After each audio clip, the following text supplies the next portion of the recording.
Good afternoon all of you. You are most welcome on our YouTube channel doctor Akhilesh Sharma. आज हम discussion करेंगे बेटा oncology के बारे में. Oncology, ONCOLOGY. ऑन्कोलॉजी की जब हम बात करते हैं तो ये शब्द क्या बोलता है बेटा? ये शब्द दो चीज से मिलकर बना होता है, ऑन्को और लोगी. लोगी का मतलब होता है बेटा लॉगस. लॉगस का मतलब होता है बेटा स्टडी ऑफ, और ऑन्को का मतलब होता है कैंसर. कैंसर की स्टडी करना ऑन्कोलॉजी कहलाता है. यह चीज समझ में आ गई आपको? ऑन्कोलॉजी क्या है? ऑन्कोलॉजी हमारे मेडिकल साइंस की एक ब्रांच है. जब भी हम मेडिकल सर्जिकल के अंदर पढ़ रहे हैं, मेडिकल साइंस की ब्रांच है जिसके अंदर हम screening, diagnosis and treatment and prevention of cancer. Oncology is the branch of medical science which includes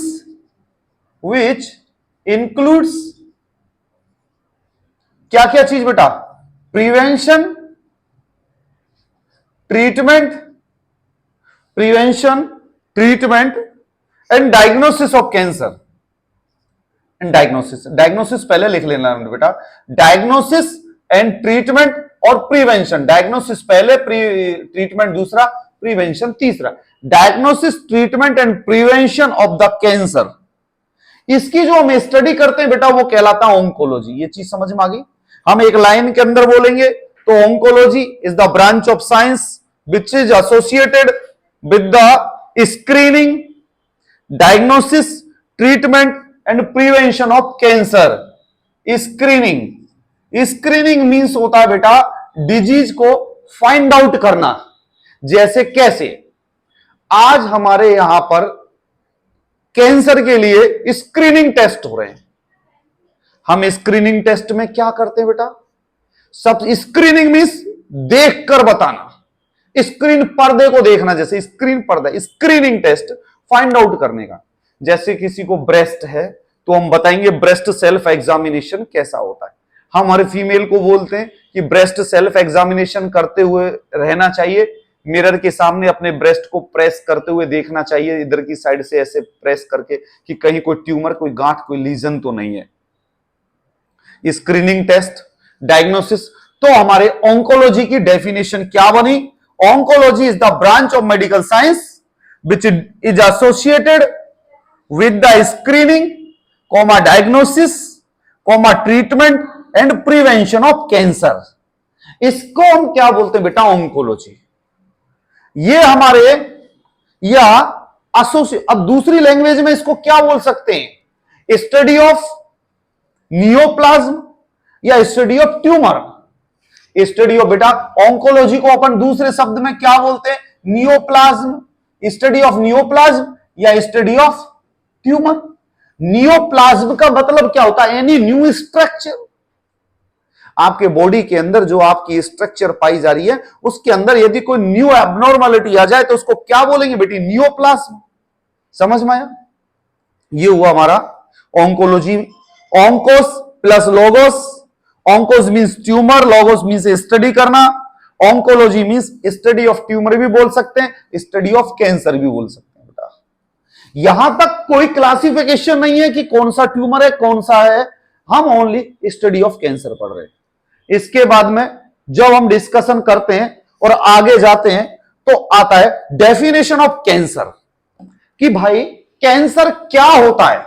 हम बड़े इजी कॉन्सेप्ट में इसको पढ़ेंगे क्योंकि साइंटिफिकली यदि वर्ड देंगे तो हमारे बहुत सारे बच्चे इसको समझ नहीं पाएंगे. ये चीज आपने बोली. अब कैंसर होता क्या है?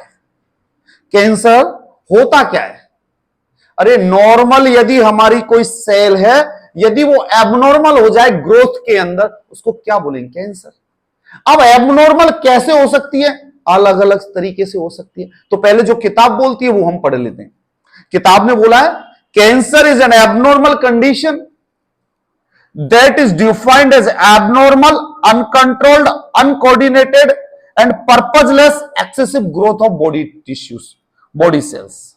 मींस हमारी यदि ये बॉडी सेल्स मिलकर किसी जगह एक टिश्यूज बना रही है बेटा, है ना, ये बॉडी सेल्स मिलके हमारे स्किन की लेयर बन रही है। यदि ये बॉडी सेल्स नॉर्मल है तो स्किन सुंदर लग रही है, बैलेंस में है। यदि ये बॉडी सेल्स अनकंट्रोल्ड हो जाए, बेटा शब्दों का मतलब समझ, अनकंट्रोल्ड हो जाए, एबनॉर्मल हो जाए, अनकंट्रोल्ड हो जाए, एबनॉर्मल हो जाए, अनकोऑर्डिनेटेड हो जाए, अनकोऑर्डिनेटेड हो जाए और पर्पजलेस हो जाए, और पर्पजलेस हो जाए, तो उसको क्या बोलेंगे बेटा?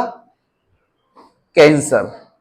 कैंसर एक नॉर्मल कंडीशन नहीं है, कैंसर एबनॉर्मल कंडीशन होता है। गुरु समझने की कोशिश करो, नोट्स डिक्टेट करने की कोई कोशिश मत करो, नोट्स मत लिखो, मैंने बता दिया कहां से लेनी है, मैं बता दूंगा आगे।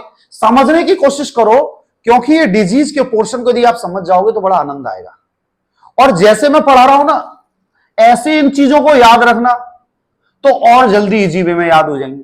देखो, नॉर्मल हमारी सेल्स ऐसी पाई जाती है, चाहे मुंह की सेल्स हो, चाहे पेट की हो, चाहे इंटेस्टाइन की हो, चाहे रेक्टम की हो, चाहे हमारे थाइस की, पैर की, किसी भी बॉडी पार्ट्स की हो, सेल्स नॉर्मल है तो सारा कुछ अरेंज है।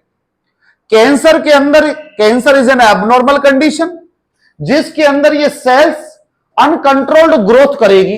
अनकंट्रोल्ड ग्रोथ का मतलब ये सेल्स ग्रोथ करेगी, यहां पर ये भी सेल्स, जब ये सेल्स ग्रोथ करेगी तो ये एबनॉर्मल हो गया, अनकंट्रोल्ड हो गया, अनकोऑर्डिनेटेड, कोई बैलेंस में नहीं, अपने आप सारी सेल्स ग्रोथ करने लग जाएगी और पर्पजलेस हो गई। हमें कोई जरूरत थोड़ी थी सेल की ग्रोथ की, पर्पजलेस हो गई। तो यदि ये ऐसी सेल ग्रोथ होती है तो उसको क्या बोलते हैं बेटा? कैंसर।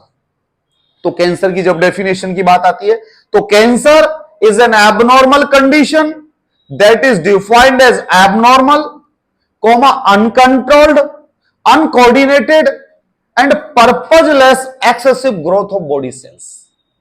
सिंपल सी भाषा में, अब ये किताब को छोड़ दो बेटा, नॉर्मल सेल्स का ग्रोथ में ज्यादा बड़ा हो जाना क्या कहलाता है? कैंसर।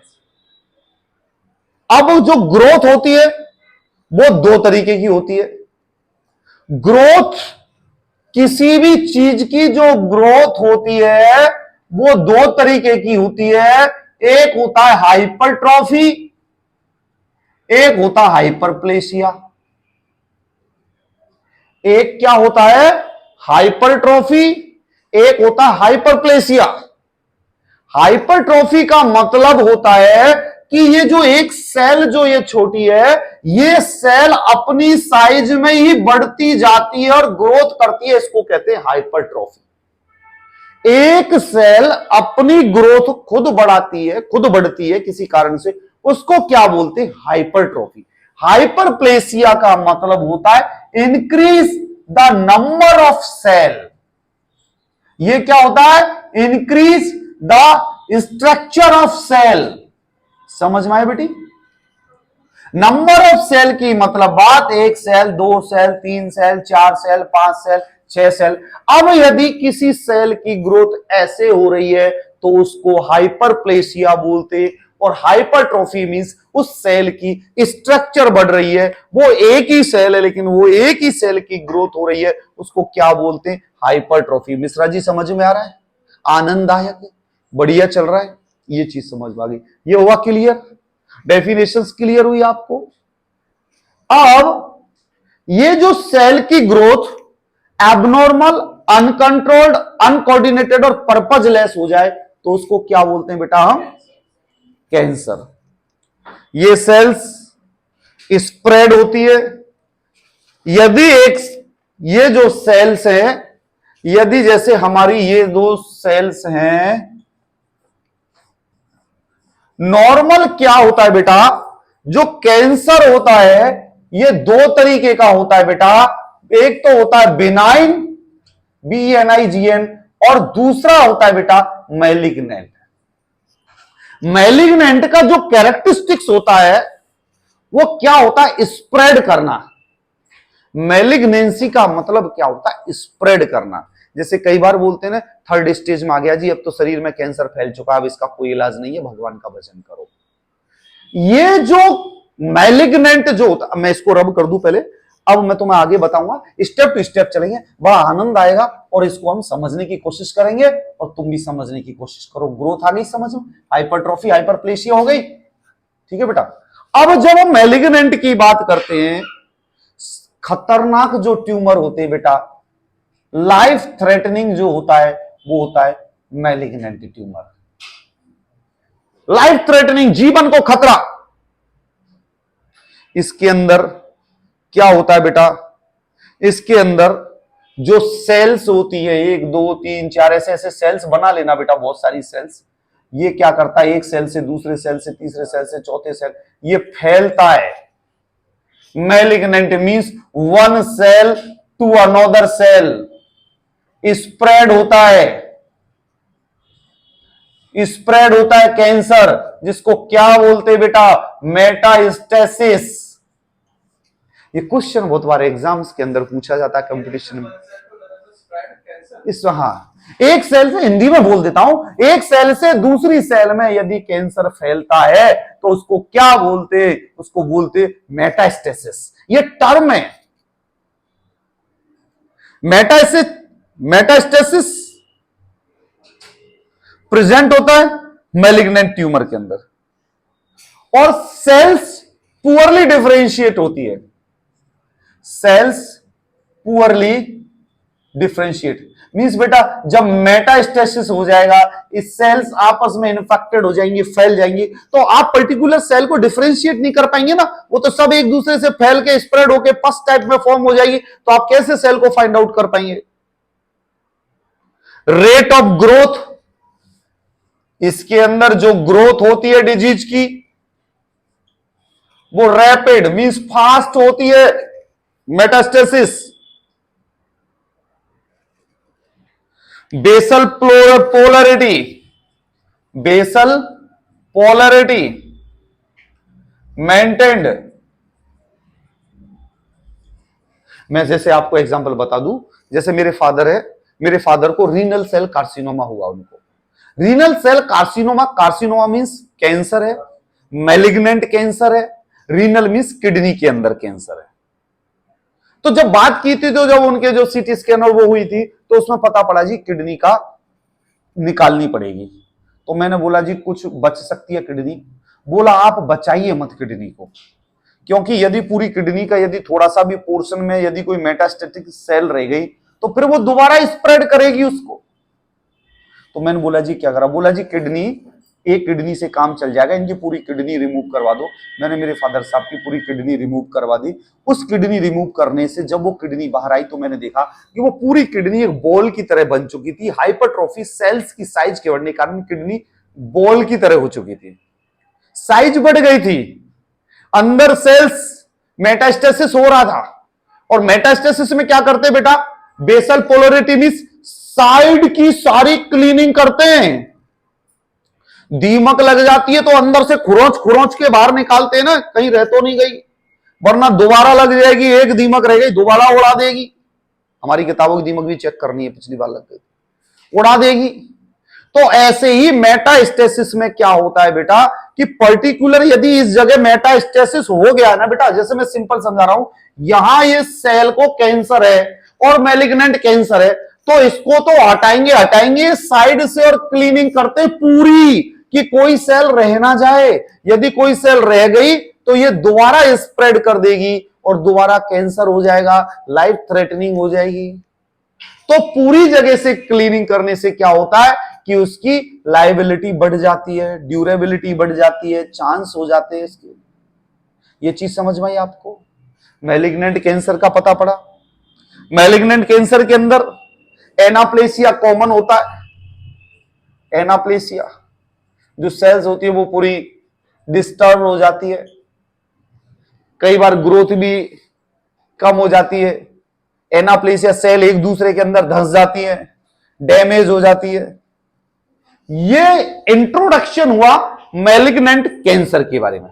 तो दोस्तों यदि आपसे शॉर्ट नोट्स पूछा जाए, हमारा ये पीछे का तो सही लग रहा है ना बेटा, ये अंदर का जो पीछे का ये जो पीछे लगाया है, इसका मोबाइल में बाद में पता पड़े आवाज नहीं आ रही। हमारे ये जो पीछे, इसको दबा के देख लो और एक बार, हमारे ये जो है एनाप्लेशिया, ये जो मैलिग्नेंट कैंसर के ऊपर कई बार शॉर्ट नोट्स पूछ लिए जाते, तो आपको एक्सप्लेन करना है मैलिग्नेंट कैंसर। सबसे पहले हम बताएंगे कि कैंसर क्या होता है।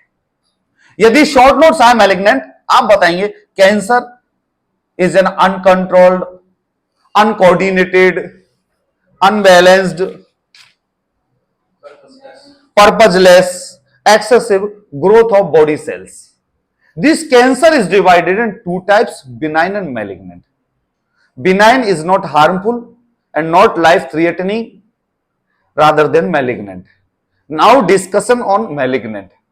Malignant tumor is having life-threatening, it is having metastasis. अब मेटास्टेसिस को एक्सप्लेन करो, दो चार ऐसे सेल्स बना दो, cells are poorly differentiated, rate of growth rapid होती है, बहुत जल्दी ग्रोथ होता है। अब इसको और एक्सप्लेन कर दो कि इट विल स्प्रेड अर्ली, जल्दी जल्दी स्प्रेड हो जाता है। एक ऑर्गन में हो गया तो दूसरे ऑर्गन को भी अफेक्ट करेगा, तीसरे को भी अफेक्ट करेगा, चौथे को भी अफेक्ट करेगा, धीरे धीरे पूरे सिस्टम को अफेक्ट कर देगा, पूरी बॉडी को अफेक्ट कर देगा। बेसल पोलैरिटी मेंटेन्ड होती है, एनाप्लेसिया कॉमन होता है इसके अंदर। ये आपको लिखना मैलिग्नेंट ट्यूमर के अंदर, ये याद भी करना पड़ेगा। अब आया हमारा बिनाइन ट्यूमर। बिनाइन ट्यूमर की जब हम बात करते हैं बेटा, तो benign tumour are encapsulated and well circumscribed tumour. Benign जो होता है बेटा, जो ट्यूमर होता है वो एनकैप्सुलेटेड होता है, encapsulated and well circumscribed. Well circumscribed means clearly दिखाई देता है ये ट्यूमर है बिनाइन। जैसे हमारे जो तिल और जो ये मस्से होते हैं, कई बार इनको बिनाइन ट्यूमर ही बोला जाता है, बिनाइन कैंसर ही बोला जाता है इनको, लेकिन ये हार्मफुल नहीं होते। बिनाइन कैंसर जब हार्मफुल होता है जब ये ग्रोथ करना स्टार्ट कर देता है और सीवियर ग्रोथ में आ जाता है, स्प्रेड नहीं होता। लेकिन बिनाइन कैंसर यदि हमारे ट्यूमर, यदि कोई गांठ, बिनाइन गांठ हमारे खोपड़ी के अंदर हो जाए और वो गांठ यदि स्प्रेड होना, यदि ग्रोथ करना स्टार्ट कर दे, तो वो क्या करेगी, दूसरे सिस्टम को अफेक्ट करेगी। तो ऐसे ये हार्मफुल हो सकती है, but most of the time it is not life threatening. But life threatening हो सकती है, मना नहीं है इसकी। वेल डिफरेंशिएटेड, अब बिनाइन ट्यूमर के अंदर वेल डिफरेंशिएटेड सेल्स होंगी, सेल्स क्लियर नहीं होंगी, क्योंकि यहां पर क्या होगा बेटा, मेटास्टेसिस तो वही नहीं, तो वेल डिफरेंशिएटेड सेल्स होंगी। मेटास्टेसिस एब्सेंट होगा। अब भाई मेटास्टेसिस हमारे साहिल भैया, मेटास्टेसिस होता क्या है वो आपको बताया ही है मैंने, मेटास्टेसिस क्या होता है। Metastasis means spread of cancer from one cell to another cell is known as metastasis. Rate of growth इसकी स्लो होगी, रेट ऑफ ग्रोथ स्लो होगी इसकी। नेक्स्ट, एनाप्लेसिया अनकॉमन होगा, एनाप्लेसिया अनकॉमन होगा। उसके बाद बेसल पोलैरिटी इसकी मेंटेन्ड होगी, इसकी भी मेंटेन्ड होगी। ये चीज समझ में आई आपको, ये चीज समझ में आई आपको। ये हमें पता पड़ा कि ये क्या होता है। दो तरीके का कैंसर होता है, एक तो हो गया भैया हमारा बिनाइन कैंसर और मैलिग्नेंट कैंसर। अब देख रहे हो तुम, जो चीज लिखने लायक है वो ही लिख रहा हूं, जो चीज बोलने लायक है वो समझा रहा हूं। अब दूसरा, जब हम कैंसर की जब हम बात करते हैं, आपको मैं ये टर्मिनोलॉजी के नोट्स आप ले लेना मेरे से बाद में, अब हम इनको समझ लेते हैं। कई बार टर्मिनोलॉजी क्लियर होना माइंड में बहुत जरूरी होता है, बिना टर्म्स के कोई भी चीज नहीं चलती। मेटास्टेसिस, किताब ने बोला है spread of cancerous cells from their origin site to any other body part is known as metastasis. Means जिस सेल से ये कैंसर पैदा हुआ है वो सेल दूसरी जगह इन्फेक्टेड करे, उसको क्या बोलते हैं, metastasis. Means one cell to another cell, यदि कैंसर स्प्रेड होता है, स्प्रेड हो रही है, तो उनको उसको क्या बोला जाता है, मेटास्टेसिस। समझ में आ गया बेटी। दूसरा वर्ड आता है oncology. Oncology is the branch of medical science which deals with the study of diagnosis, treatment and prevention of tumor, neoplasms है। कार्सिनोजन, अब देखो बेटा, किसी कार्सिनोजन आपने देखा होगा, हम बहुत बार पढ़ाते, कार्सिनोजन। कार्सिनोजन, जन मीन्स जहां लग गया, मीन्स किसी चीज को तो प्रोड्यूस कर रहा ही है। और कार्सी मीन्स कैंसर। कैंसर को प्रोड्यूस करने वाले एजेंट को कार्सिनोजेंस बोला जाता है। समझ में आ गया बेटा? Physical, chemical and biological factors, biological causes, chemicals कुछ ये कैंसर पैदा करते हैं, इनको क्या बोला जाता है? कार्सिनोजन। कार्सिनोजन सब्सटेंसेस जो कैंसर पैदा करते हैं, सब्सटेंस, उनको कार्सिनोजन सब्सटेंस बोला जाता है। समझ में आई बेटी? उसके बाद डिस्प्लेसिया। डिस्प्लेसिया का मतलब होता है बेटा alteration in size, shape and organisation of normal cell due to any irritation is known as dysplasia. Dysplasia, DYSPLASI। Dysplasia, hyperplasia means size increase हो रही है, हाइपर, और हाइपो मींस कम हो जाना, डिस्प्लेसिया मींस इरेगुलर। तो डिस्प्लेसिया को क्या बोलेंगे? Alteration in size, shape and organisation of normal cells. Dysplasia means alteration of size, shape and organisation of cells is known as dysplasia. ये चीज समझे बेटा? आई चीज समझ में कि क्या हो गया हमारा? डिस्प्लेसिया क्या हुआ?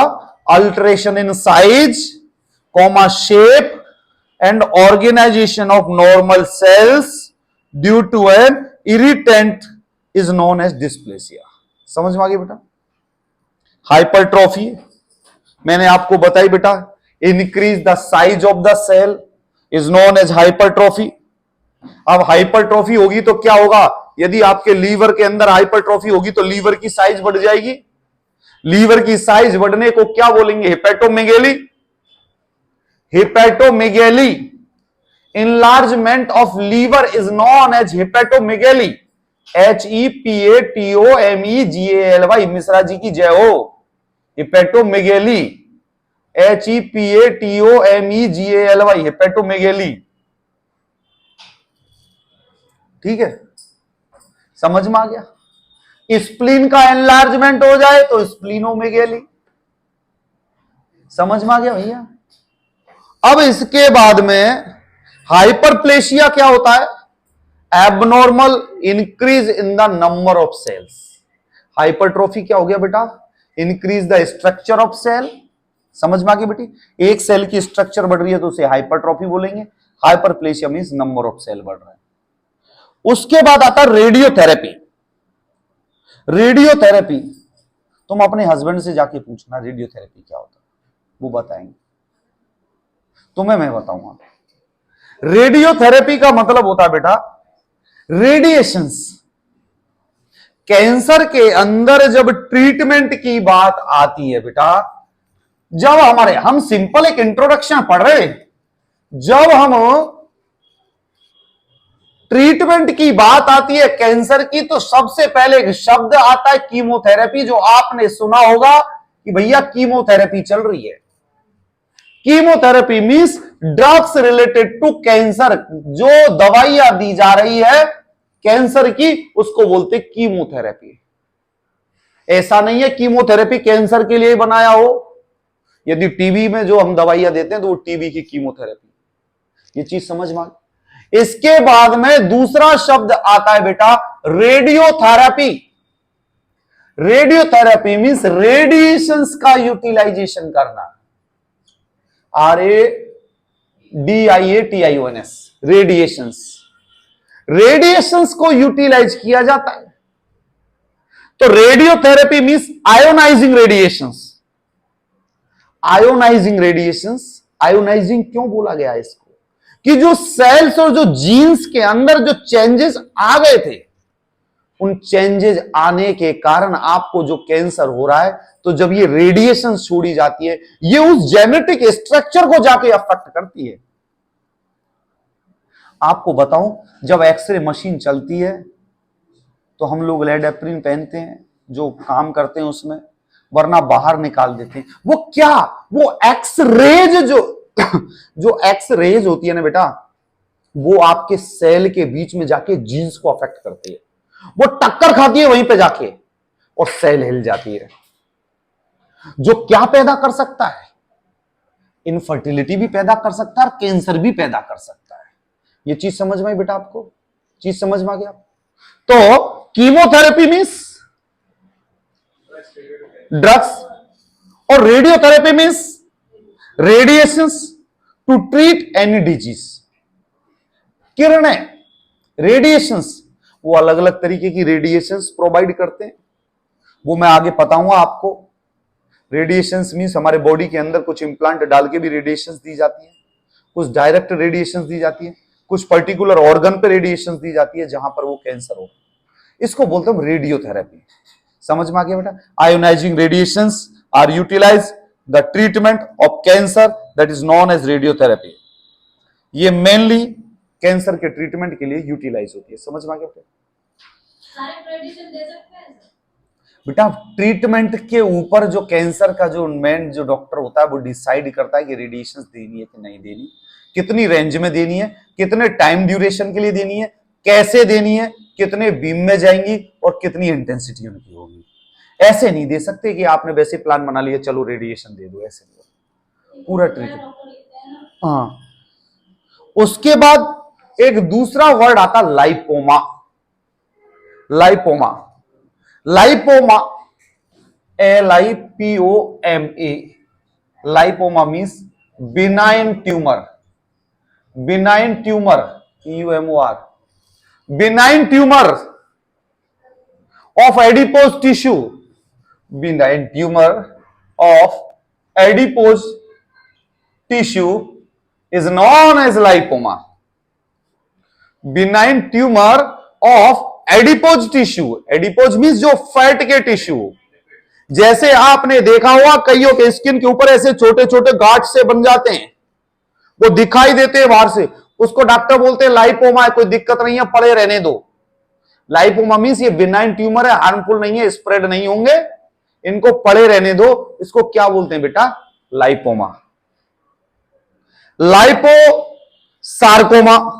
अब सुनो बेटा, लाइपोमा, ओमा लगाए तो बिनाइन ट्यूमर, और लाइपोसार्कोमा लग गया तो malignant tumour. Malignant tumour of adipose tissue is known as liposarcoma. तो जब आप एग्जाम देंगे तो आपको यह तो पता हो जाना चाहिए कि ओमा लग रहा है तो बिनाइन ट्यूमर है और सार्कोमा लग रहा है तो मैलिग्नेंट ट्यूमर है। समझ में आए बेटे? उसके बाद लियोमायोमा, LEIMYOMA। अब बताओ भैया ये कौन सा कैंसर होगा? बिनाइन, ओमा लगा हुआ ना, तो benign tumour of smooth muscles. Leiomyoma, अरे बेटा सार्कोमा लग गया तो उसको हम बोलते मैलिग्नेंट ट्यूमर, और यदि ओमा लगा हुआ है तो उसे हम बोलते benign tumour. Leiomyoma, benign tumour of smooth muscles. समझ में आ गया बेटे? उसके बाद मायोसार्कोमा, LEIMYOSARCO में myosarcoma, malignant tumour of smooth muscle is known as leiomyosarcoma. समझ में आ गया मेरे साहिल?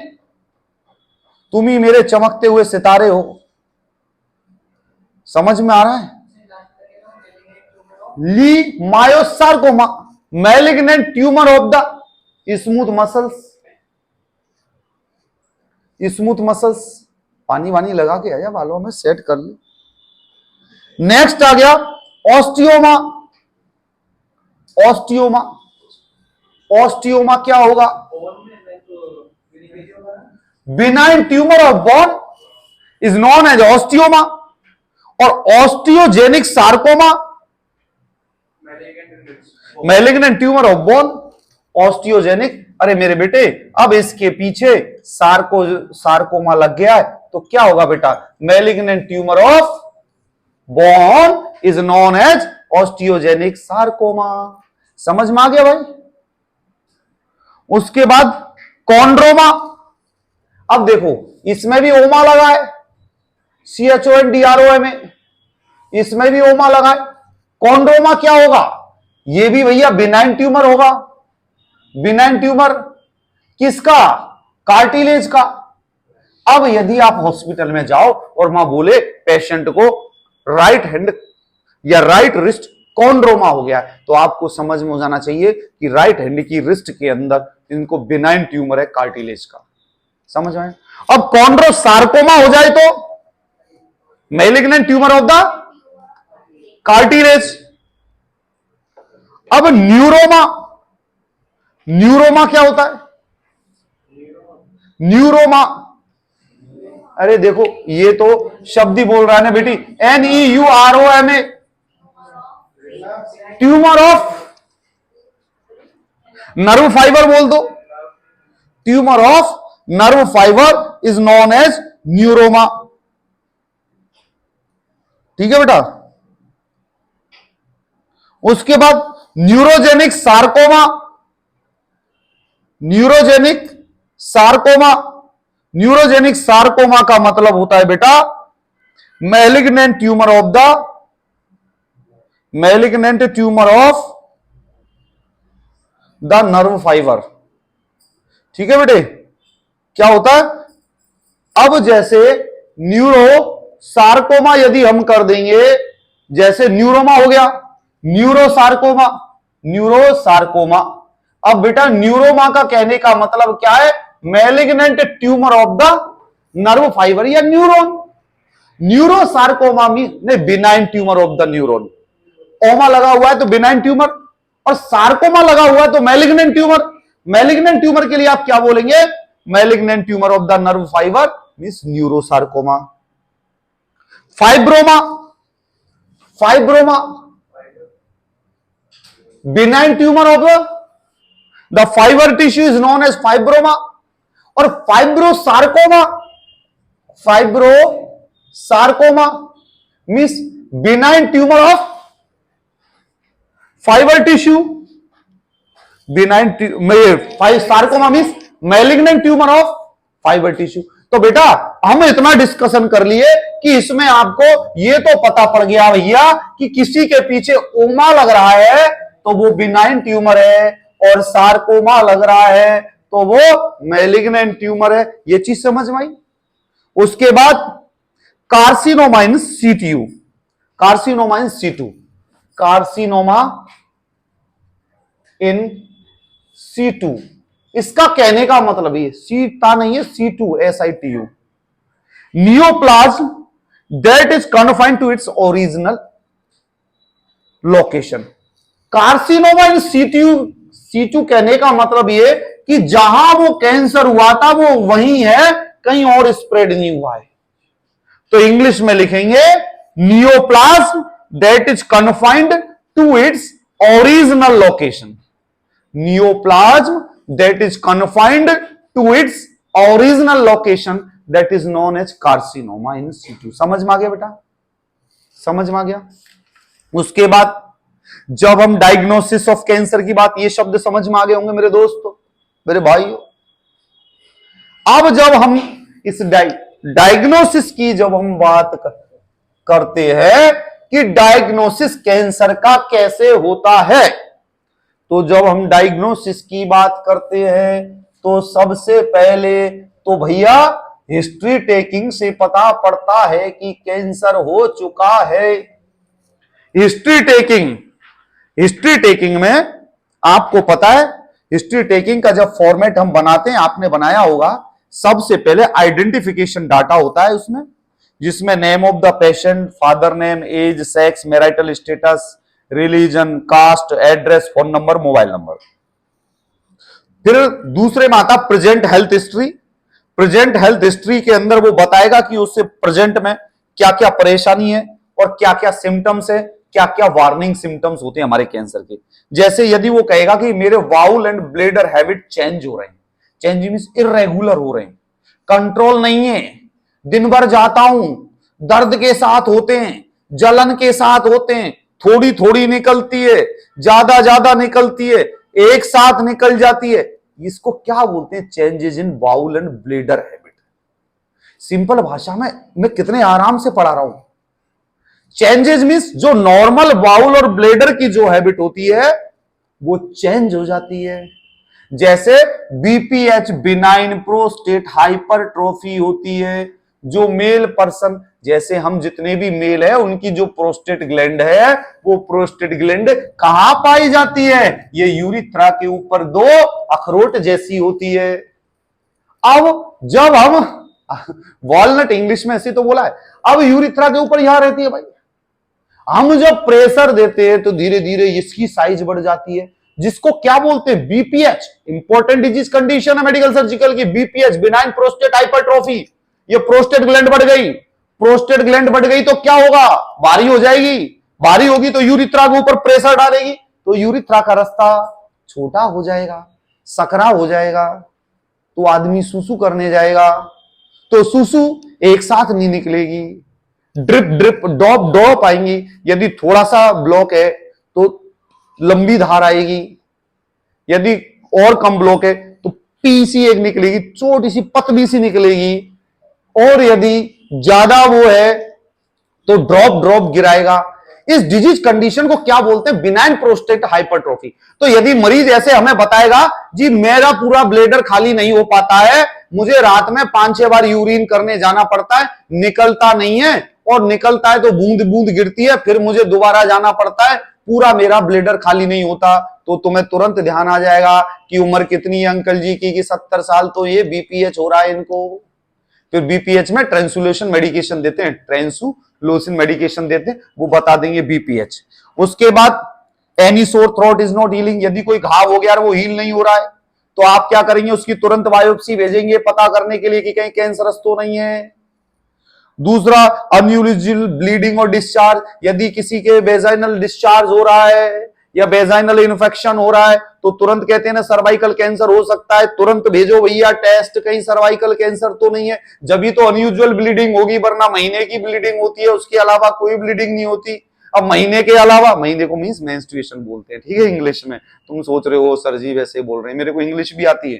तो मेंस्ट्रुएशन साइकिल जो मंथली होती है वो जब होती है। अब यदि किसी को पूरे महीने ब्लीडिंग हो रही है, स्मेल आ रही है, फिशी स्मेल आ रही है, गंदी हो रही है, लगातार हो रही है, ऊजिंग हो रही है, पेन हो रहा है, दर्द हो रहा है, पेट फूल रहा है, तो कुछ न कुछ गड़बड़ है, तो कैंसर के लिए भेजते हैं टेस्टिंग के लिए।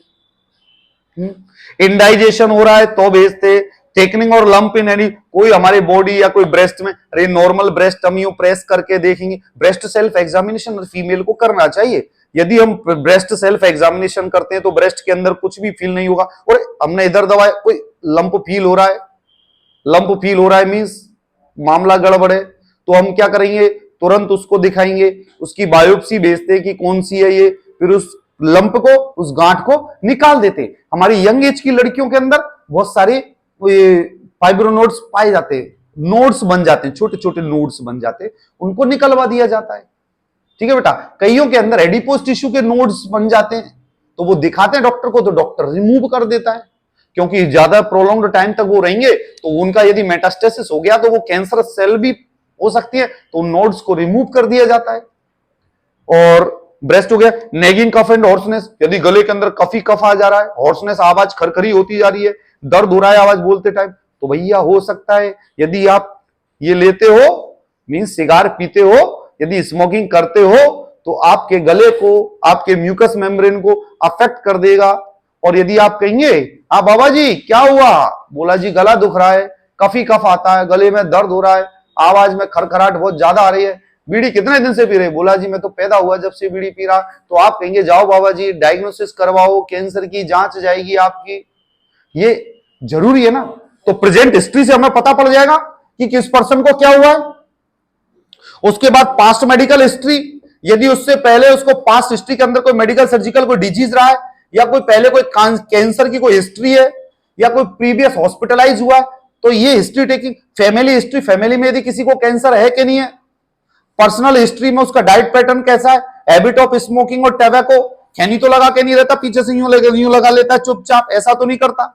अरे हमारे बच्चे जो बैठते हैं क्लास में, वो क्या करते हैं, खैनी की वो लाते हैं, वो तकिया सी जो आती है पिल्लो, खैनी की पाउच तो बड़ा हो जाता है, वो ऐसी तकिया सी आती है छोटी सी, वो लगा लेते हैं। तो हमारे बच्चे पढ़ते थे यहाँ पे, तो वो क्या करते थे, पीछे जेब में से निकालते सर की तरफ यूं देखते रहते थे यूं। अब सर का भी ध्यान नहीं जाता था कि यार ये कर क्या गए। अब मैंने बोला कि ऐसा पता नहीं। अब एक दिन मैंने वैसे ही ये भाई कुर्सी नीचे से देखी, तो उसमें तो 1 निकले, 2 निकले, 3 निकले, 4 निकले, इतनी निकल गई। हाँ यहीं पे, और कहां निकली, यहाँ पे। मैंने बोला भाई ये क्या चीज है, कौन इनको चूस रहा है, ये क्या गलत चीज। मैंने खोल कर देखा तो उसके अंदर तंबाकू। मैंने बोला भाई ये तंबाकू खाने वाले हैं। तो मेरे को बता रहे थे 1-2 बच्चे के सर यूं ले लेते, यूं करके यूं ले जाके मुंह में और तुरंत यूं डाल देते, और फिर बस पूरी क्लास टिप टॉप चलती है। और फिर जैसे निकालनी होती है तो सर कहते हैं हाँ जी सर जी, निकाल के नीचे चिपका देते हैं। तो भैया ऐसा ना करना। तो ये टैबाको की यदि हिस्ट्री है, हाँ डस्टबिन है, पर वो उसमें पता पड़ जाएगा ना कौन खा रहा है कौन कर रहा है, तो वो ऐसी कर देते हैं। तो ये गलत चीज है। तो personal history, habit of smoking और tobacco chewing, habit of alcoholism, diet pattern of patient, यदि उसकी डाइटरी पैटर्न कैसा है, ऑक्यूपेशन ऑफ द पेशेंट, कौन सा रोजगार कौन सा करता है, सोशियो इकोनॉमिक स्टेटस कैसा है, इम्यूनो सप्रेशन, कोई ड्रग तो नहीं लेता वो जो इम्यून सिस्टम को प्रूव करते हैं। जैसे नॉर्मल यदि कोई हमारे पास आता है और कोई बेकार इलाके का बंदा आ जाता है, बेकार मींस जहां का इन्वायरमेंटल सैनिटेशन सही नहीं हो, एक झुग्गी झोपड़ी का बच्चा हमारे पास आता है और वो हमें कमजोर दिखाई देता है, और वो यदि ये कहता है जी मेरे को बुखार आता है, खांसी होती है, कफ होती है, तो हम सबसे पहले क्या करते हैं, जाओ टीबी की जांच कराओ, क्योंकि हमें पता है इन्वायरमेंटल सैनिटेशन के कारण टीबी हो सकता है, तो टीबी की जांच कराई जाती है। फिजिकल एग्जामिनेशंस के अंदर मैंने आपको फर्स्ट ईयर के अंदर पढ़ाया कि फिजिकल एग्जामिनेशन करते हैं हम हिस्ट्री टेकिंग के अंदर। कौन कौन से मेथड्स होते हैं फिजिकल एग्जामिनेशन के, inspection, palpation, percussion, auscultation, olfaction, manipulation और टेस्ट ऑफ रिफ्लेक्स। मेरी वीडियो बनी हुई है, आप देख सकते हैं। इंस्पेक्शन मींस आंखों से देखकर, आधी से ज्यादा बीमारियां एक पर्सन की आंखों से देखकर इंस्पेक्शन करके बता दी जाती है। पैल्पेशन छूकर, परक्यूशन हैमर के साउंड से लेके पेट में डब डब करके देख के परक्यूशन, ऑस्कल्टेशन स्टेथोस्कोप लगा के, ऑल्फैक्शन बदबू आ रहा है, इन्फेक्शन हो गया तेरे मुंह में कुछ न कुछ बदबू आ रही है, ऑल्फैक्शन, मैनिपुलेशन हाथ में फ्रैक्चर है उठाया, ओ ये तो बोन दोनों अलग हो गई उठ गई, मैनिपुलेशन के थ्रू आप disease. Test of reflex, normal reflex होने चाहिए ना, ये हाथ यदि यूं ही तो घूम सकता है, यदि ये इससे ज्यादा घूम रहा था तो यहाँ फ्रैक्चर हो गया, यहाँ कोई प्रॉब्लम है। तो बेटा inspection, palpation, percussion, auscultation, olfaction, manipulation और टेस्ट ऑफ रिफ्लेक्स, ये 8 मेथड है। दुनिया के अंदर किसी किताब के अंदर नहीं दी हुए 8 मेथड। मेरे सामने जो किताब रखी हुई है उसके अंदर भी 3 मेथड है, 4 मेथड होंगे, मैं 8 मेथड बता रहा हूं आपको। ये पढ़ लेना, मेरी वीडियो बनी हुई है इसके अंदर, आप देखो तो सही, वरना सब बिने भैया की तरह राधे राधे करोगे। फिर आता है next, breast self examination. Breast self examination means मैंने बताया ना, ब्रेस्ट, पहली बात तो प्रॉपर साइज ऑफ ब्रेजरीज मींस जो फीमेल जो अंडरगारमेंट्स पहनती है वो प्रॉपर साइज की होनी चाहिए, और फीमेल को हमेशा मिरर के सामने जाके अपने ब्रेस्ट सेल्फ एग्जामिनेशन करते रहना चाहिए, हर 2 महीने में, 3 महीने में। अरे आप लोग तो पढ़े हुए हो, लेकिन हमारे घर के आसपास के लोग जो पढ़े नहीं है उनको भी कहना है भाभी जी आप भी देखा करो, सबको बताना है, समझाना है। ऐसे ही तो हमें फाइंड आउट होगा, ऐसे ही तो पता पड़ेगा, ऐसे ही तो प्रिवेंशन होगा, ऐसे ही तो अर्ली साइज में डायग्नोसिस होगा, जब भी तो पता पड़ेगा। भाभी जी जब भी तो बताइए अरे मेरे छोटी नोट्स हो गए मुझे ले चलो हॉस्पिटल में, तो तुरंत तुम उस नोट को निकाल के बाहर कर दोगे, वरना भाभी जी शर्म के अंदर उस नोट्स को बढ़वा लेगी तो वो नोट फैल जाएगी, तो फिर क्या करना पड़ेगा, वो पूरा एमआरएम करना पड़ेगा। एमआरएम क्या होता है, मास्टेक्टोमी, पूरा ब्रेस्ट ही रिमूव करना पड़ता है। अब रिमूव करने के बाद भी आजकल भाई सिलिकॉन और वो अवेलेबल है, लेकिन जब नेचुरली वो रिमूव करना पड़ेगा। तो बेटी इस कारण ब्रेस्ट सेल्फ एग्जामिनेशन करना बहुत जरूरी है, करते रहना चाहिए। अरे बेटा पता है हम लोग health education as a nurse, health education हम बहुत अच्छे तरीके से प्रोवाइड कर सकते हैं। हमारे देश के अंदर 60 से 70% बीमारियां तो गंदा पानी पीने के कारण होती है, तो हम उनको बता सकते हैं शुद्ध पानी पियो, क्योंकि हम तो उस देश से बिलोंग करते हैं कि जहां हमारे अमिताभ बच्चन 5 करोड़ रुपए लेके वो आके कहता है शौच के बाद हाथ धोना चाहिए, क्योंकि हमें तो वो भी नहीं पता, वो भी टीवी पर बताता है शौच के बाद हाथ धो लो। और कुछ विपक्ष कहेंगे नहीं जी हम तो चाटेंगे। हमारे यहां तो दो तरीके के लोग होते हैं ना, एक तो सपोर्ट करने वाला और एक नहीं सपोर्ट करने वाला। जी हम तो नहीं दोगे। वो क्यों कह रही है? अरे क्यों हमारी भारत सरकार इतना पैसा खर्च कर रही है, क्यों इतने बड़े लीजेंड को टीवी पे आना पड़ा और ये बोलना पड़ा, सोच के बाद हाथ धो। अरे भाई बहुत सारी बीमारियां उससे फैल रही है। तो नर्सिंग पर्सन एक रूरल केयर सेटिंग में और हेल्थ केयर प्रोफेशनल्स बहुत अच्छे तरीके से एजुकेशन दे सकते हैं। और ये प्रिवेंशन है डिजीज का। दुनिया के अंदर पुण्य करना यही नहीं है कि तुम 100 आदमियों को खाना खिला दो। सबसे बड़ा पुण्य यह भी है कि यदि तुम्हारा कोई मित्र स्मोकिंग करता है तो उसकी तुम छुड़वा दो कि गलत है, मत कर, मर जाएगा, गलत चीज है, मत सहारा ले इसका। जैसे मेरे एक बहुत अच्छे नॉन टू है जो प्रिंसिपल है हमारे यहाँ पाली के अंदर, एक प्रिंसिपल है केसी सैनी साहब। केसी सैनी साहब प्रिंसिपल है, आप गूगल पे वो फोटो देख लेना फेसबुक पर। वो तंबाकू का सेवन करते थे, तंबाकू के कारण उनकी ओरल सर्जरी हुई और यहां से कटा फटा उनका ऑपरेशन हुए करे। उसके बाद उन्होंने तंबाकू की अलग जगह ली। वो हर जगह तंबाकू के विरोध में काम करते हैं, तंबाकू के लिए काम करते हैं, दुकानों पे छापा मारते, समझाते करते, रोडों पे घूमते। क्यों? उसको पता है ना दुष्परिणाम क्या हुआ उसने यूज किया तो छोड़ दो जो करता है। ब्रेस्ट सेल्फ एग्जामिनेशन और testicular self examination. Testicular self examination means ये टेस्टिस को हम पकड़ के देखेंगे, साइज में तो नहीं बढ़ रहे, पानी तो नहीं फैल रहा है, पिचक तो नहीं रहे, ऊपर नीचे तो नहीं जा रहे, ऊपर तो नहीं घुस गया, नीचे तो नहीं लटक गया, दर्द तो नहीं हो रहा, रेडनेस तो नहीं है, स्वेलिंग तो नहीं है, पेन तो नहीं है। ये क्या हुआ? Testicular self examination. यूं बैठ के टेस्टिस को पकड़ के देखना पड़ता है। इसको क्या बोलते हैं? Testicular self examination. समझ में आया? अरे बेटा नॉर्मल जब घर में बच्चा होता है, मेडिकल प्रोफेशनल हम लोग हैं, हमारे घर में बच्चा हुआ तो बच्चे के बाद अरे मुझे मेरे बच्चे के टेस्टिस तो देखने पड़ेंगे, दोनों आ गए नीचे के नहीं आए। अरे बहन जी हंसने की क्या बात है? घर में यदि बच्चा हुआ है तो दोनों टेस्टिस। मैं बताऊं आपको, एक बहुत बड़ी चीज बता रहा हूं मैं आपको, बहुत बड़ा। एक बच्चा आईएएस का फिजिकल एग्जामिनेशन, उसका वो आईएएस का फिजिकल देने, वो मेडिकल देने गया।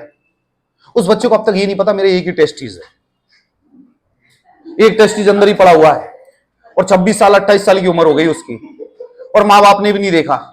माँ बाप मेरे पास आए, अखिलेश जी एक ही है इसके। मैंने भर भर के गालियां दी उनको। मैंने बोला तुम्हारी गलती है, तुम्हें देखना तो चाहिए दो है कि नहीं है। बोला जी ऐसे कौन देखता है? तो मैंने यही तो गलती कर दी। अरे एज ए मदर और फादर देखना तो चाहिए, दोनों आ गई नीचे नहीं आई। बेटा डिजीज कंडीशन बता रहा हूं मैं, यदि टेस्टिस डिसेंड होके यदि दोनों में नहीं आए तो उसको बोलते हैं अनडिसेंडेड टेस्टिस। और अनडिसेंडेड टेस्टिस यदि जल्दी फाइंड आउट हो जाए ना तो वो टेस्टिस इमेच्योर रहते हैं, इंग्वाइनल कैनाल के अंदर रहते हैं। आप डॉक्टर के पास जाओगे तो वो क्या करते हैं बेटा, सर्जरी करके उस टेस्टिस को खींच के नीचे स्क्रोटम में डाल देंगे और वो टेस्टिस ग्रोथ कर लेता है। लेकिन 26 साल बाद आप जाओगे तो वो टेस्टिस ऐसे ही मटर के दाने की तरह ऊपर पड़ा हुआ है, और वो मटर का दाना ही निकला है 26 साल बाद, वरना वो मटर के दाने से बड़ा आम हो गया होता। अनडिसेंडेड टेस्टिस, अरे UN undescended, DESCENDED, undescended testis. Paediatric में पढ़ोगे, बच्चों के अंदर होती है, पीडियाट्रिक के अंदर, बच्चों की बीमारियों के अंदर। तो देखना बच्चे के दोनों है ना, ठीक है बेटे। तो अनडिसेंडेड टेस्टिस को बोलते नहीं। अरे यार हम लोग तो पढ़े लिखे, हम लोग तो इसको सोच रहे मजाक है। हमारे गांव के अंदर बहुत सारे बच्चे ऐसे जिनके पेरेंट्स को ये नहीं पता कि ऐसे चेक करना होता नहीं होता। सरकारी अस्पताल में तो डॉक्टर देख लेता जी दोनों उतर गए, फिर उसमें क्या करना पड़ता, ऑर्किडोपेक्सी बोलते हैं उसको, जिसमें पूरे उसको खींच के बाहर निकाला जाता है और नीचे स्क्रोटम में सेट किया जाता है। हंसने वाली बात नहीं है। बहुत सारे बच्चे लाइफ थ्रेटनिंग हो जाता है ना, 26 साल की उम्र में एक आया है उसके पास टेस्टिस, एक निकल लिया, वो तो डॉक्टर ने मेडिकल में निकाल के बाहर बोतल में पैक करके बायोप्सी के लिए भेज दिया, बोला इमैच्योर टेस्टिस। अब एक टेस्टिस यदि उसके भी स्पर्म नहीं भागे ना ढंग से तो बच्चा नहीं होना। बीबी गाली देगी तेरे कारण नहीं हुआ, तेरे पास एक ही है, तेरे टेस्टिस भाई ये स्पर्म भागते ही नहीं, प्रोडक्शन कम है। अरे कहेगी नहीं कहेगी यार, सही बात है भाई, गलती किसकी है? बेचारी उसकी गलती थोड़ी है। हम मेडिकल प्रोफेशनल है यार, हमें पता होना चाहिए एक चीज। अब तुम सोच रहे हो गुरुजी ऐसे मजाक ले रहे हैं, समझ में आ रहा है? ज्ञान के पर्दे खोले, अनडिसेंडेड टेस्टिस पीट्स के अंदर पड़ेंगे तो देखना है। टेस्टिस को बोलते हैं testicular self examination. Diagnosis investigations होते हैं। डायग्नोसिस इन्वेस्टिगेशंस के अंदर ब्लड एग्जामिनेशन, ब्लड के अंदर सारे लिख दो, HB, TLC, DLC, SGOT, SGPT, serum electrolyte, immunoglobulin, x-ray. X-ray से भी पता पड़ जाता है भाई जी, एक्सरे से पता पड़ जाता है। मेमोग्राफी, मेमोग्राफी मींस ब्रेस्ट का x-ray, x-ray examination of the breast, mammography, CT scan, ultrasonography और बायोप्सी। जिस पर्टिकुलर एरिया के अंदर यदि आपको सस्पेक्ट है ना कि यहां कैंसर हो सकता है तो वहां उसकी बायोप्सी। लेकिन ऐसे नहीं करना है कि तुम्हें पता पड़े कि पेट के अंदर कैंसर बैठा हुआ है और तुम कहो जी हम तो यहां से बायोप्सी लेंगे पेट के अंदर। नहीं, क्योंकि तुम यदि निडल पेट के अंदर डालोगे और यदि उसमें मैलिग्नेंसी हुई तो वो वापस जहां जहां से निडल निकलेगी ना स्प्रेड करती हुई आएगी मैलिग्नेंसी को। उस कंडीशन में तो क्या करते हैं, ओपन करके ही उस तक पहुंचा जाता है और वहीं से टुकड़ा लिया जाता है और ऐसे लिया जाता है कि वो कहीं स्प्रेड ना हो, कहीं फैले नहीं, सराउंडिंग्स और खराब कर दे। समझ में आ गया आप मिश्रा जी? ये बायोप्सी एग्जामिनेशन, बायोप्सी लेना है। साइटोलॉजिकल मेथड्स, साइटोलॉजिकल मेथड्स में जैसे एक्सपोलेटिव साइटोलॉजी एंड FNAC। FNAC को फाइन निडल एस्पिरेशन साइटोलॉजी बोलते हैं। FNAC हमारे भैया, FNAC क्या होता है? FNAC fine needle aspiration cytology. अब ये तो खुद ही बोल रहा है मेरे भाई कि भैया सिरिंज के अंदर निडल लगा लो, उस निडल को इंसर्ट कर दो, उसके अंदर से जो पस और पानी निकले उसको ले लो और साइटोलॉजी के लिए भेज दो। इसको क्या बोलते हैं? FNAC। जैसे मेरे ये जो हाथ में गैंग्लियन था, ये जो स्ट्रक्चर बढ़ गई, इसकी FNAC कराई कि भाई ये क्या लपड़ा हो गया, तो यहां से निडल घुसेड़ी, इसका पानी लिया और इसको भेज दिया, बोला जी गैंग्लियन है, हमें शांति मिल गई भैया, बच गए, वरना जल्दी जल्दी काम निपट लेता। तो FNAC समझ में आया? MRI मैग्नेटिक रिजोनेंस इमेजिंग है, मैग्नेटिक रिजोनेंस इमेजिंग, MRI। अब बेटा ये फुल फॉर्म हम आपको नोट्स प्रोवाइड कर देंगे, ये आप याद करते रहो। Proctoscopy and sigmoidoscopy. प्रोक्टोस्कोप एक इंस्ट्रूमेंट होता है, प्रोक्टोस्कोप ऊपर से ऐसा होता है, नीचे से ऐसा होता है, पीछे रेक्टम में डालते हैं, पीछे से स्क्रू कसते, वो रेक्टम को यूं खोल देता है जैक की तरह। फिर झांक के देख लो अंदर क्या है, इसको बोलते हैं प्रोक्टोस्कोप। नहीं देखा ना, मैं दिखाऊंगा किसी दिन लाके, इंस्ट्रूमेंट दिखाते हैं तुम्हें। बाकी सारी वीडियोस बनी हुई है, तुमने देखा होगा, वो देख लिया करो, भला हो जाए तुम्हारा भी, कुछ तुम्हारे साथ मेरा भला हो जाएगा, वरना तुम रोते घूमोगे जी हम तो मर गए, लुट गए, बर्बाद हो गए। ऐसे मत करो भाई। प्रोक्टोस्कोपी इंस्ट्रूमेंट ऐसा होता है जिसके अंदर एक नीचे रहता है ऐसे, एक ऊपर रहता है, दोनों को खोल दिया जाता है तो वो रेक्टम चौड़ा हो जाता है। Vision, proctoscope means vision of rectum. दूसरा सिग्मोइडोस्कोपी, जो सिग्मोइड कॉलोन को देखते हैं उससे sigmoidoscopy. Tumour marker, tumour marker biomarkers होते हैं जो ब्लड और हमारे फ्लूइड्स के अंदर जो एबनॉर्मल। अब जी सुनो बेटा, ट्यूमर मार्कर, ट्यूमर का पता लगाने वाले जो चीज होती है उसको बोलते हैं ट्यूमर मार्कर। हमने ब्लड सैंपल लिया, हमें पता है नॉर्मल ब्लड की काउंट क्या होनी चाहिए, नॉर्मल ब्लड के अंदर क्या होता है। यदि उसके अंदर सेल की कोई ग्रोथ हो रही है या कोई एबनॉर्मल कोई चीज आ रही है तो वो ट्यूमर को शो करेगा। ठीक है बेटा? जैसे ब्लड कैंसर यदि आ गया, ब्लड सेल्स डेथ होती जा रही है, डेथ होती जा रही है, आरबीसी जैसे आज आपने देखी, आज आरबीसी इतनी है, कल आरबीसी डाउन हो गई, फिर तुमने ब्लड इंजेक्ट करा, फिर आरबीसी डाउन हो गई, मींस इसको ब्लड कैंसर हो गया, आरबीसी का डिस्ट्रक्शन चालू है भाई। ये चीज समझ में आई आपको? तो tumour marker, uses of tumour marker हमारा क्या होता है, मैं समझाऊंगा आगे कौन कौन से ट्यूमर मार्कर है। यूजेज ऑफ ट्यूमर मार्कर की जब हम बात करें, ट्यूमर मार्कर हमारे screening of cancer, diagnosis, staging of cancer, treatment of cancer and effective treatment है कि नहीं है इसको फाइंड आउट करने के लिए हम क्या करते हैं बेटा, ट्यूमर मार्कर का यूटिलाइज करते हैं। ट्यूमर मार्कर कौन कौन से होते हैं? जैसे एल्फा फीटोप्रोटीन, एल्फा फीटोप्रोटीन ये क्या बताता है, हेपेटोसेल्युलर कार्सिनोमा को। यदि एल्फा फीटोप्रोटीन यदि बढ़ रहा है, एल्फा फीटोप्रोटीन जैसे बच्चे के अंदर पाया जाता है, फीटस जब बच्चा पेट के अंदर रहता है, यदि एल्फा फीटोप्रोटीन का लेवल बढ़ रहा है तो उस बच्चे को हेपेटोसेल्युलर कार्सिनोमा है। और यदि प्रोस्टेट स्पेसिफिक एंटीजन बढ़ रहा है तो प्रोस्टेट कैंसर। पीएसए, जैसे आदमी जाता है ना कि मेरी पूरी यूरिन खाली नहीं हो रही, पूरा ब्लैडर खाली नहीं हो रहा, डॉक्टर कहता है पीएसए कराओ। पीएसए क्या होता है? Prostate specific antigen. P for prostate, S for specific, A for antigen. PSA होता है जो कि प्रोस्टेट कैंसर को डिटेक्ट करता है। कार्सिनो एम्ब्रियोनिक एंटीजन कोलोरेक्टल कैंसर को बताता है कि कोलन और रेक्टम में कैंसर है क्या। गैस्ट्रिक कैंसर को बताता है, सर्वाइकल कैंसर को बताता है, ब्रेस्ट कैंसर को बताता है, पेंक्रियाटिक कैंसर को बताता है। ये ट्यूमर मार्कर मींस ये ऐसे केमिकल एजेंट है कि ये यदि यहां मौजूद है तो यहां ट्यूमर है। जैसे CA125 कैंसर, CA125 यदि है तो ये ओवेरियन कैंसर और एंडोमेट्रियल कैंसर हो सकता है वहां पर। ह्यूमन कोरियोनेटिक गोनेडोट्रोफिन यदि HCG है तो ये थ्रोम्बोब्लास्टिक ट्यूमर या कोरियोकार्सिनोमा का बताता है।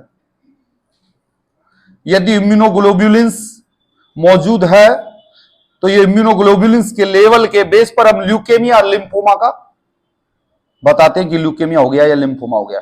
और CA15 ब्रेस्ट कैंसर के लिए ट्यूमर मार्कर है।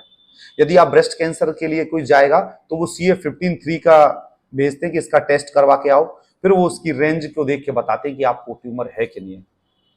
मसल स्पेसिफिक एक्टिन MSA, यदि MSA लेवल से ज्यादा है तो मायोसार्कोमा है। MSA मसल स्पेसिफिक एक्टिन, ये मायोसार्कोमा का पता करते हो। ये चीज समझ में आई आपको। फिर वार्निंग साइंस ऑफ कैंसर, हमारे कैंसर के वार्निंग साइंस कौन कौन से होते वो हम बताते बेटा। जैसे वार्निंग साइंस की जब हम बात करते तो यदि हमारे बॉडी के अंदर कोई लीजन हो गया जो हील नहीं हो रहा हो, या अनयूजुअल स्मेल आ रही हो, अनयूजुअल ब्लीडिंग और डिस्चार्ज हो रहा हो, स्वेलो करने में दिक्कत हो रही हो, कफ या हॉर्सनेस ऑफ वॉइस हो गई हो, किसी मोल या वार्ड या कोई स्ट्रक्चर के अंदर चेंज हो रही हो, जैसे यह तिल है एक छोटा सा, वो यदि फैलता जा रहा है तो वो प्रॉब्लम क्रिएट कर सकता है। यदि ब्रेस्ट के अंदर लंप की साइज बढ़ती जा रही है तो ये कैंसर, ये वार्निंग साइन है जो कि बेटा कैंसर के अंदर पता पड़ता है इनको लेने से। और ये हमने एक छोटा सा इंट्रोडक्शन पढ़ा। बाकी की और हम नेक्स्ट जो कंटेंट है वो कल पढ़ेंगे। बाकी की और वीडियोस देखने के लिए हमारा YouTube channel doctor Akhilesh Sharma subscribe करो, शेयर करो और दोस्तों को बताओ। आज से हमने क्लासेस स्टार्ट कर दी है। आप लोग डेली यूट्यूब पे वीडियोस देखें, शेयर करें, पढ़ाई करें। ये पढ़ाई आपकी सिर्फ एकेडमिक के लिए नहीं है, नर्सिंग के लिए नहीं है, इसको आप मेडिकल वाले भी पढ़ सकते हैं, नर्सिंग वाले भी पढ़ सकते हैं, फार्मेसी वाले भी पढ़ सकते हैं, और कोई भी पैरामेडिकल कोर्स वाला भी पढ़ सकता है। नॉलेज आपको मिलेगी, कम हो सकती है, ज्यादा हो सकती है, वो आपके ऊपर डिपेंड करता है, लेकिन आपको बेनिफिशियल होगी, ये भी पक्का है। हमने टॉपिक स्टार्ट कर दिया है, आप टॉपिक पढ़ना स्टार्ट करें, मेहनत करना स्टार्ट करें, क्योंकि बिना मेहनत के फल मीठा नहीं होता। पेड़ में पानी दोगे तो फल आएंगे, पेड़ में पानी दोगे तो फूल खिलेंगे, यदि पानी नहीं दोगे तो हमारे बिना भैया की तरह सूखे रहोगे। Thank you.